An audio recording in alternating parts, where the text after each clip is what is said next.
Good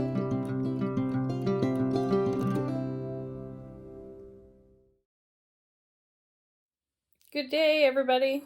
Hope you're having a good one or had a good one, depending on when you're watching this. My name is Sue Johnston, and I am a retired counselor, a mom, and a wife. Almost said housewife. Whoa, that's a really old, dated term. I don't think people use that anymore. It meant that you were at home all the time and you were a wife. Anyway, sorry for these digressions. Welcome to new subscribers. I so appreciate you hitting the subscribe button. And I don't think we need to be told, hit the thumbs up, subscribe, leave a comment, because so many YouTube channels and videos say that. So we should know it should be kind of automatic. But anyway, if you feel inclined, go ahead and hit subscribe, thumbs up, and leave a comment. Let me tell you what I do. To every channel that I subscribe, I try to leave a thumbs up, whether I resonated with the content or not, because it's a way of supporting. I know there's a lot of work that goes into creating a video, editing, and figuring out what one's going to say, what they're going to offer. So it's a lot of work, and I appreciate that. So even if I just hit the thumbs up thing to indicate that I appreciated all the work they put through, just to support them. I think in our life, we need a lot of support. And it's such a simple little thing to do.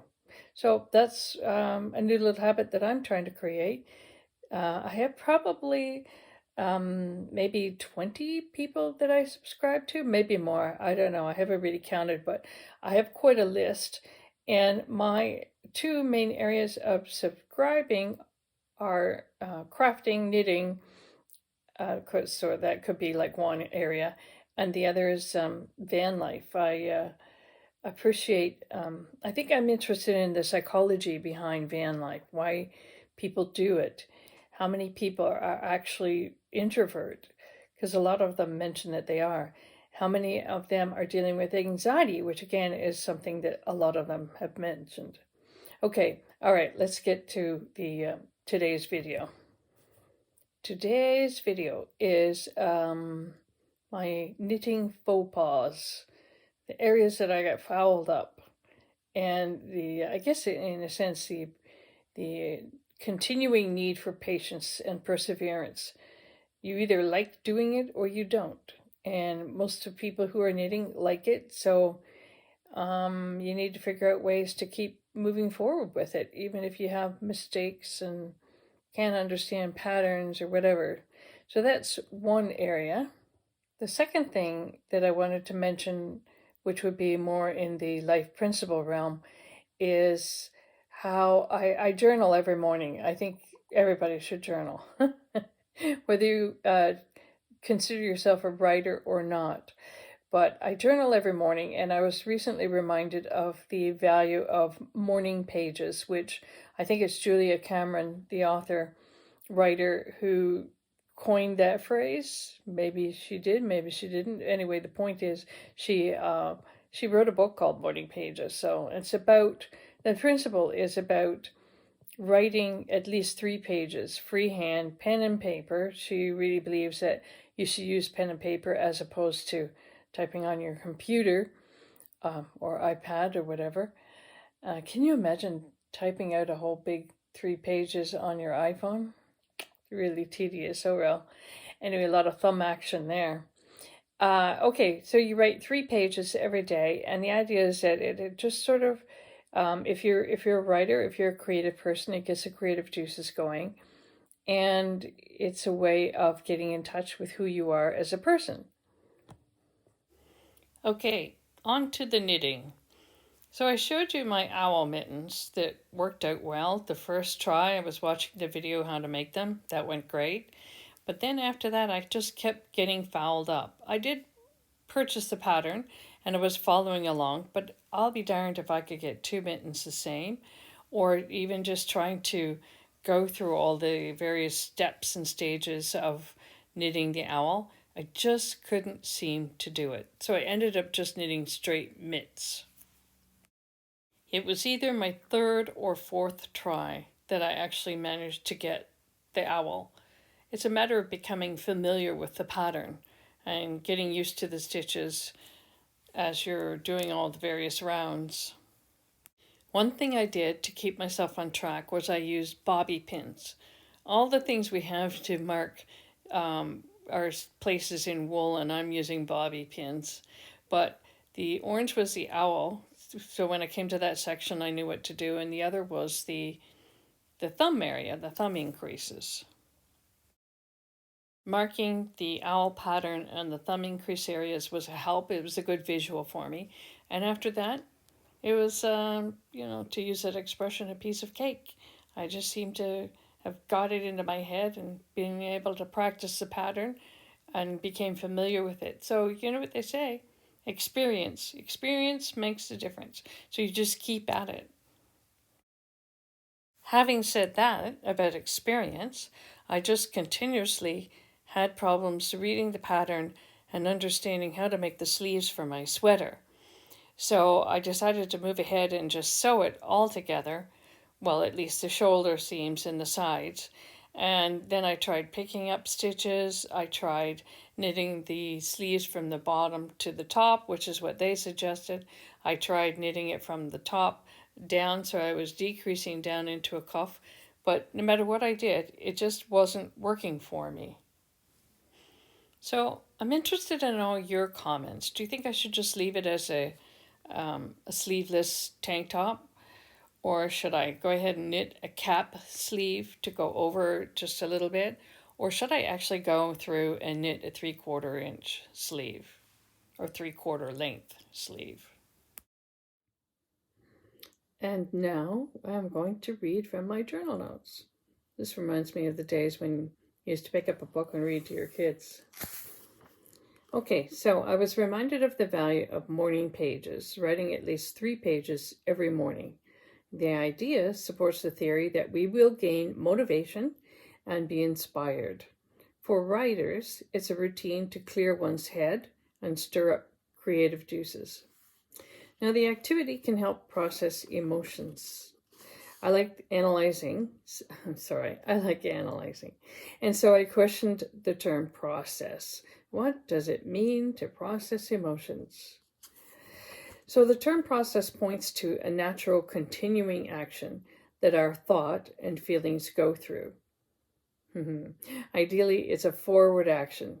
We take note of our thoughts and our feelings. We acknowledge them, and some points we may have to just accept them because it is part of who we are. We have to first come to terms with our feelings, acknowledge their presence. We may not know where they come from, and we can ask ourselves, why am I feeling this way? I'm sure you've had moments like that. Why do I feel this way? What's going on? But that we have whatever feelings in our present, it's our present reality. And so recognizing their presence and acknowledging them is important. It's a first step. If you think of chemistry in science, the processing of chemicals, it's a process where they're changing the chemical structure of raw materials to obtain a product that we use. My first thought is like plastics. Plastics is like that. A very simple example of chemical change is baking a cake. We take a set of ingredients, we put them through a series of steps to create a new end, a cake. Hopefully it tastes good. We can cut through it and it's moist and nice and lovely. Our emotions are like this. We look at the raw ingredients, the emotions, and then we take them through a series of steps. Processing. We come to terms with the emotion. This is processing emotions. With our thinking, memories, processing the past, we have a series of thoughts, remembrances, which are usually tied to a set of emotions. You remember something? Okay, I remember going to Disney at Christmas. I have good emotions. And it's interesting to note here that the ones that we have trouble processing are usually the more difficult ones. We never say, darn, Why am I remembering Disney again? That was such a wonderful time. We don't do that. It's the difficult emotions, the deep ones, the harder ones to deal with that seem to visit us. We either deliberately visit the emotions, or we may find they have suddenly shown up on a particular day with no notice. Surprise! We're going to have you remember this. No, I don't want to remember it. Either way, we have a set of thoughts and emotions that should or could be dealt with. Processing doesn't mean changing the past. We know we can't do that. But we might find that we can change the meaning, how we view the thoughts and feelings. We can train ourselves to settle the emotions and find new meaning to the events that we've experienced. My first marriage was emotionally abusive with some physical abuse. Technically 17 years married, with the last 3 of them being in separation.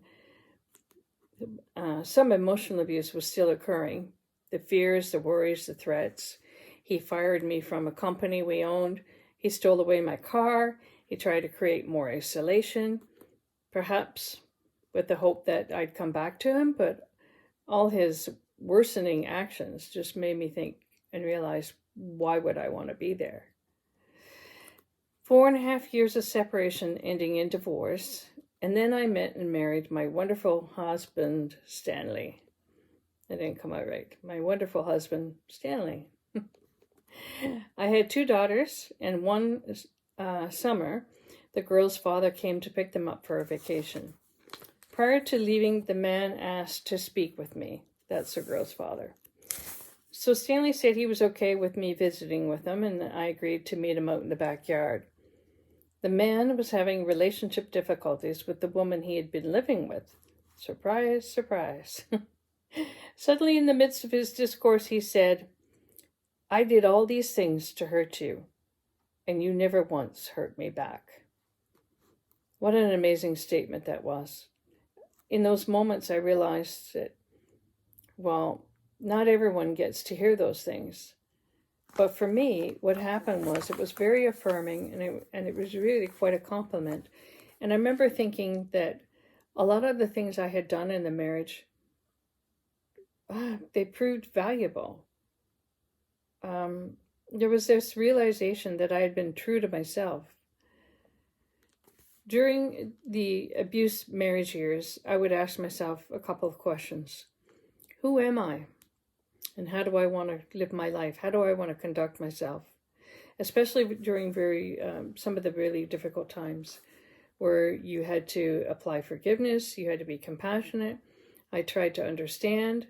I tried to give this guy a lot of grace. Maybe he's going to heal. Maybe by my responses to him, things would get better. They didn't. And I often cautioned women in similar type situations, because there was this thought that the goodness in me, the goodness in our life, could actually overcome some of the negatives in this marriage, in this man's life. And it doesn't always work that way. I think in rare occurrences, situations, yes. We see stories of movies where the guy is being mean to the girl and she's being nice and kind and wonderful and forgiving and understanding and all this stuff, and he eventually comes around. But I haven't looked it up recently, but I think the statistics on that happening are fairly low. So that would leave you, I think, with kind of a dismal point of view if you're in that kind of marriage where you realize these actions are not healthy. So you really have to look at your own individual circumstances and weigh it up very carefully. For me, I'm a very committed type person, and I stayed in the marriage for a long time because I had the hope that things would change. I had the hope that maybe the goodness in responses would have an effect on him. But unfortunately, which we later found out, he was dealing and still deals with depression and anxiety issues. And that clouded and fueled a lot of his negative actions. So it's very unfortunate. At a certain point, I was able to look back on the 17 years and process it as a time of valuable lessons. It was a new label that I put over it as a type of schooling. I know no one wants to go through anything to learn lessons. People say, well, I don't have to do that in order to get some wisdom or knowledge in a certain area. And that's true. But bad things do happen. And if we change that bad into something good, we process it so there's a personal value, then the whole remembrance takes on a new feeling. We process our emotions. The other effect that the man's comment had was it was a compliment, but it was a realization, as I mentioned, that I had been true to myself, and that was important. I was being true to my character. When I asked, who am I? It was a question of character. And the answer? Well, I want to be kind and caring and compassionate and forgiving, and I still want all those things. I want to be a person who doesn't retaliate. My response to many difficulties in life has, as much as I've been able to, has leaned on those values, and that's important to me. They were also based on my natural characteristics, those values of kindness, compassion, and so forth. I'm a melancholy, one of the 4 temperaments. My natural strengths lean in the area of compassion. That doesn't mean it comes easy, but it does mean I may have a greater capacity to be patient and understanding, let's say more so than someone who has a choleric temperament. I also have the natural strength of analyzing and a love of learning. In processing emotions, working our way through them, coming to terms with them, it means that we can begin to accept that they are there. They're part of the history. They're part of the story of your life. And with story, we can actually create something with it. We don't have to like all of the events. We know there will be many things that we don't like, but we can process our emotions so that the sting of the past, the sting of past events, has less weight, shows up less often, bothers less. And when that begins to happen, you realize that you're beginning to heal through some of those negative events, or heal after all those events. Sometimes in processing emotions, we can look back on bad events and place a different banner or a different label over them. Instead of 17 years in emotional abuse, I can say 17 years in the school of patience, of wisdom, of understanding. I can also say it was a time where I gained understanding of who I am as a person. I gained a lot of understanding about human nature, maybe delve into psychology more, and practiced being true to self. So one may ask, why were you in such an abusive marriage for so long? There are a lot of reasons. One is I didn't know any better. I lived during an age where divorce was still a really negative factor. And the whole area of emotional abuse was not as widely talked about. Physical abuse, yes, and I had a little bit of that, but I wouldn't say I had enough of it to lead the marriage. Being dragged by the hair, I won't go into the details, but it didn't happen very often. The big theme was the emotional abuse. And, in my age and era, growing up, that wasn't talked about. Now there's a lot more information about it. I had concerns about taking my daughters away from their father. I had a certain guilt about that. As far as I knew, he was good to them. Unfortunately, I discounted the effect his abuse on me was having on them. Because one of my daughters said she actually saw that time when he was dragging me away by my hair. I didn't know that she was watching that. I didn't know that until she's in her late 30s. And so you have to think about, the effect that these things are having on the children as well. In retrospect, if I knew then what I know now, I would have made plans to leave. I'm also a very committed person, as I mentioned. I don't give up easily. I have hope and belief in people's ability to change. I can't be a counselor without that. And I have seen a lot of change in a lot of people. After 13 years, in the marriage, no change, a slow deterioration. The following 4.5 years, total 17, still there was no change and things got worse. I had to wrestle with my moral values. I didn't enter marriage with an exit door. None of us do. I wrestled with the divorce issue. Today it's not as big an issue.